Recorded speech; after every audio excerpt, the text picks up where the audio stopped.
ल यो छिम्केश्वरी उक्लिने बाटोमा आज पुरै यहाँ यस्तो छ मेला लाग्यो आज होलीको दिन हो फागु पूर्णिमा यहाँ पुरै रोटी बन्दैछ टोली यस्तो छ भ्लग हो ल भ्लग ल है सबलाई ह्याप्पी होली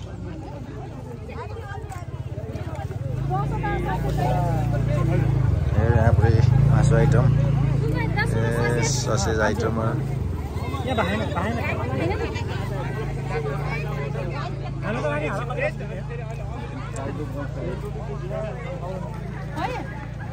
पुरै छिम्केश्वरी जाने भिडभाड यस्तो छ चाहिँ यसरी जाँदैछ छिम्केश्वरी अब यहाँबाट चाहिँ सिडी लाग्ने हो माथि छिम्केश्वरी जानुलाई पुरै आज यसरी भिड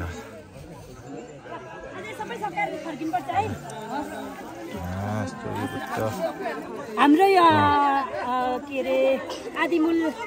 महिला समूहको दिदीबहिनी 1 नम्बर वडाको उहाँदेखि नै अब पुरै आज पूजा सामग्री बिक्री गर्दै बिहान यस्तो यतापट्टि भने साइडमा राख्नु न है यहाँबाट चाहिँ हिँडेर माथि जाने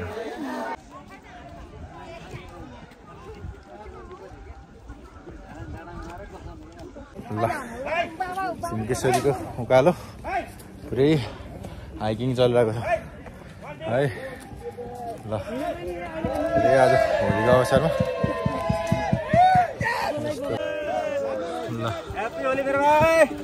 ल है टोली ह्याप्पी होली ह्याप्पी होली ल है सबैलाई ह्याप्पी होली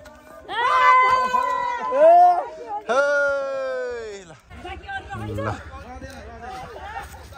ए मान्छेको आज एकदम राम्रो भिड आज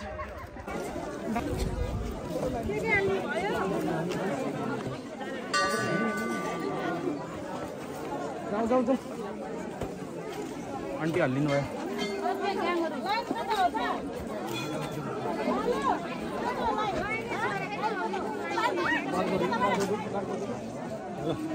ल छिम्केश्वरी मन्दिर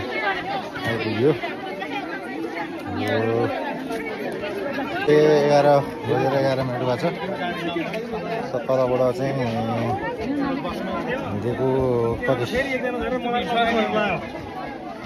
आधी घन्टामा चाहिँ यहाँ आइपुगेका छौँ हामी ए पछाडि देख्न सक्नुहुन्छ बुधबार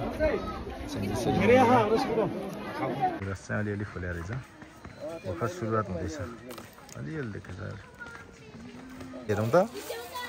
होइन हो जस्तै छ यहाँ रुखमै चढेर लाली गुराँस यसरी भ्याएपछि त लाली गुराँस अर्को वर्ष तपाईँहरूले देख्न सक्नुहुन्न यो लाली गुराँस टिप्नेहरू रुखमै आयो नि त जम्मै यो गरेर भ्याएपछि 1,000 फाइन हान्नु पऱ्यो सबैलाई नोटिस चाहिँ राख्नु भयो यहाँ पनि एकजना मान्छे राख्नु पऱ्यो गाउँपालिकाले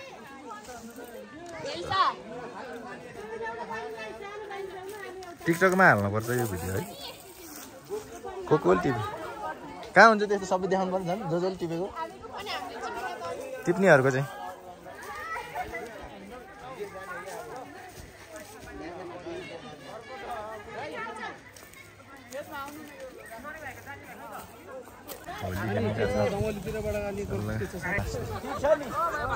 छिम्केश्वरीको यो चाहिँ एउटा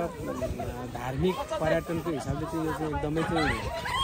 पहिलेदेखि चाहिँ अब चर्चित मन्दिर हो हजुर अब यहाँ दोस्रो पटक म आएको चाहिँ गत साल पनि आएको थिएँ र मैले चाहिँ अब अघिल्लो वर्ष आउँदा र अहिले आउँदाखेरि खासै त्यस्तो परिवर्तन त केही देखिएन चहल पहल अघिल्लो वर्षभन्दा अलिक बढेको देखियो त्यसले गर्दा यो जुन किसिमको चहल पहल छ त्यो अनुसार चाहिँ यहाँ अलिकता चाहिँ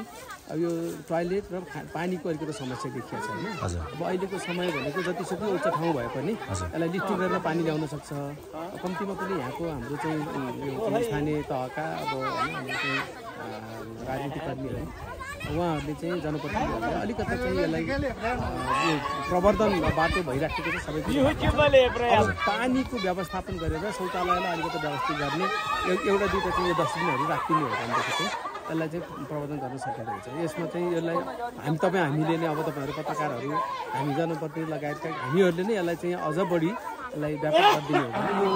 भोलि सम्भावना बोकेको ठाउँ रहेछ। यो चाहिँ अब चाहिँ हाइवेको पनि खासै टाढा हाम्रो नजिकै छ, त्यो प्रवर्धन गर्नुपर्ने देखिएको छ। नमस्कार, म कृष्णमान तामाङ, छिमकिशोरी पर्यटन विकास समितिको अध्यक्ष। हामी चाहिँ 79 सालको जननिर्वाचित नयाँ दोस्रो कार्यकाल राज्यको संरचनाक्रममा दोस्रो निर्वाचित गाउँपालिकाबाट चाहिँ प्रवर्धन भएको, नियुक्ति भएको र हामीले चाहिँ कार्यभार सम्हालेपछि यो जीर्ण भएको मन्दिरको छानालाई चाहिँ राम्रो बनायौँ र यसपछि हामीले यो ठुलो एउटा गुरु योजना तयार गरेका छौँ र लगभग अहिले सङ्घीय सरकारको पर्यटन मन्त्रालयको पर्यटन विकास मन्त्रालयले चाहिँ हामीले 1 करोड रुपियाँ बजेट पनि दिनुभएको छ र त्यो बजेटबाट चाहिँ अहिले हामी यो 2134 मिटर अल्गो ठाउँमा ठुलो एउटा भगवतीको मन्दिर सहित अब एउटा अल्को तनहुकै पहिचानको रूपमा चाहिँ जस्तै अन्त चाहिँ तपाईँको अब काभ्रेको चाहिँ बनेपाको के अरे भक्तपुरको चाहिँ शिव जस्तै अब भुम्दीको चाहिँ शिव जस्तै ठुलो एउटा चाहिँ मूर्ति भगवतीको मूर्ति परिकल्पना गरेका छौँ र अहिले हामीले चाहिँ यो एउटा चाहिँ लामो यो प्रोसेसको कार्य हो। हामी यो कार्यको लागि फेरि राज्यले दिएको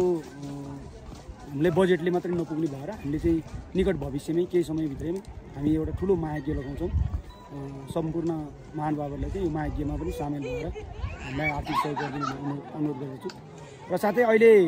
हाम्रो वार्षिक रूपमा चाहिँ आजको फाग पूर्णिमा र वैशाख 1 गते भन्दा बाहेक अन्य दिनमा आउने पर्यटकको सङ्ख्या चाहिँ यहाँ दर्शनार्थीको सङ्ख्या चाहिँ मन्दिरभित्र आउनेको सङ्ख्या चाहिँ करिब 1 लाख भएको हामीले अनुमान गरेका छौँ र यो धार्मिक महत्त्व चाहिँ विशेष गरेर छिमकेश्वरी मन्दिर चाहिँ बुढीदेवी मन्दिर, यहाँ हामी 2134 मिटरमा चाहिँ बुढीदेवी मन्दिर भेटाउँछौँ र यो 2 जना दिदी बहिनी चाहिँ यो विशेष गरेर मनकामना पनि दिदी भनेर चाहिँ किताबबन्दीमा पनि उल्लेख गरेको र अर्को कुरा चाहिँ हामी भौतिक रूपमै एउटा इतिहासमा पनि 350 वर्ष अगाडि फर्केर हेर्दाखेरि पृथ्वी के अरे नरभुवाल शाहलाई चाहिँ तपाईँको राजा बनाउनलाई चाहिँ तनहुको चाहिँ तपाईँको उहाँको मामाली हजुरबाले चाहिँ यहाँ छिमकेश्वरीमा पूजापाठ गरेर भयङ्कर ठुलो पूजापाठ गरेर गोर्खा दरबारमा चाहिँ राज्य कायम गरेर राजा भएको समेतको इतिहास हामीले देखेका छौँ र त्यो कारणले पनि हामी ठोस रूपमा त्यसलाई नै आधार मान्दाखेरि हामी 350 वर्ष अगाडिदेखि नै यो मन्दिर चाहिँ रहेको जनविश्वास र इतिहासमा चाहिँ उल्लेख गरेको देखिन्छ। साथै हामीले यो विशेष गरेर अब वैशाख 1 गते र फाग पूर्णिमाको लागि मेलामा चाहिँ यहाँ हामीले सुरक्षाको र यहाँको चाहिँ तपाईँको स्थानीयवासीलाई परिचालन गरेर स्वयंसेवक रूपमा परिचालन गरेर विशेष गरेर अब तपाईँको भक्तजनहरूलाई सुविधा सम्पन्न होस् भनेर हामीले बजारबाटै आफूघरिनबाटै पानी बोकेर ल्याएर पनि हामीले अहिले जुन चिया पानको व्यवस्था गरेर चाहिँ निःशुल्क त्यो हाम्रै मातहतमा गरे हो र हामीले यहाँको स्वयंसेवक परिचालन गरेर भक्तजनहरूलाई पनि सहज रूपमा दर्शन गर्न मिल्ने व्यवस्था गरेको छौँ। धन्यवाद। त्यस्तै गरी यो यहाँ लालीगुराँसको यो फुल टिप्नेहरू तपाईँहरूले नोटिस चाहिँ राख्नु भएको रहेछ, तर यो चाहिँ फुलहरू अझै पनि टिपिरहेको छ। केही अब यो यसरी टिप्दै भाँच्दै गयो भने चाहिँ केही वर्षमा चाहिँ यो हराउँदै जाने सम्भावना देखिन्छ। यसको लागि चाहिँ के कस्तो उयोहरू गर्नुभएको छ? यसको लागि चाहिँ मैले पालिका, गाउँपालिका र अन्य निकायहरूमा पनि मैले विशेष गरेर मेरो आफ्नो फोरममा मैले प्राप्त भएको ठाउँसम्ममा चाहिँ जैविक विविधताहरूलाई र यो वातावरणलाई संरक्षण गर्ने गरेर यो छिमकेश्वरी क्षेत्र चाहिँ विशेष गरेर आबुखैरिनी मात्रै नभइकन आबुखैरीसँग जोडेको बन्दीपुर लगायत अन्य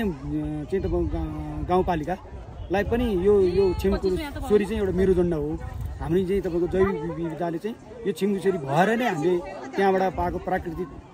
चिजहरू चाहिँ हामीले उपयोग गरेर, जस्तै पानी चाहिँ यहाँको मूल सोर्स हो भने हामीले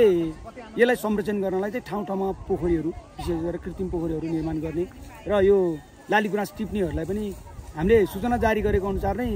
अब सबैलाई कारवाही गर्ने भन्ने कुरो सम्भव नहुँदो रहेछ, तर यो एउटा चेतावनीको रूपमा हामीले पठाएको हो र योभन्दा अगाडि चाहिँ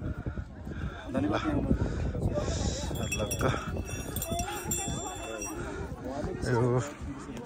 बुढीमाई मन्दिर यो अझै छिमकेश्वरी भन्दा नि अर्को छ माथिपट्टि। त्यहाँ हेर न क्यामेरामा। को लागि प्रक्रिया गइसकेको छ। बिजुली आसी लिफ्टिङको कुरा होला, पानीको व्यवस्था होला, यहाँ त्यसपछि सबै कुरो होला। हामी यो प्रक्रियामा जाँदैछौँ, सबै कुरो एकैचोटि गर्न सकिएन। एउटै मात्र कुरो, पत्रकार महासङ्घले यो एउटा अभियानको क्रममा हाम्रो गाउँपालिकामा आएर यो अवलोकन गरिदिनु भएको छ, यहाँको वस्तुस्थिति हेरिदिनु भएको छ। देश विकासको लागि एकदम महत्त्वपूर्ण र यहाँहरूले गर्नुपर्ने भूमिकामा गाउँपालिकाले के गर्न पर्छ, उत्तर प्रगति बनाउँदै शुभकामनाका साथ म आफ्नो भनाइ अन्त्य गर्न चाहन्छु। जय छिन्केश्वरी माता, जय बुढी माई। धन्यवाद। जुन हामी छलफल छिन्केश्वरी पार्क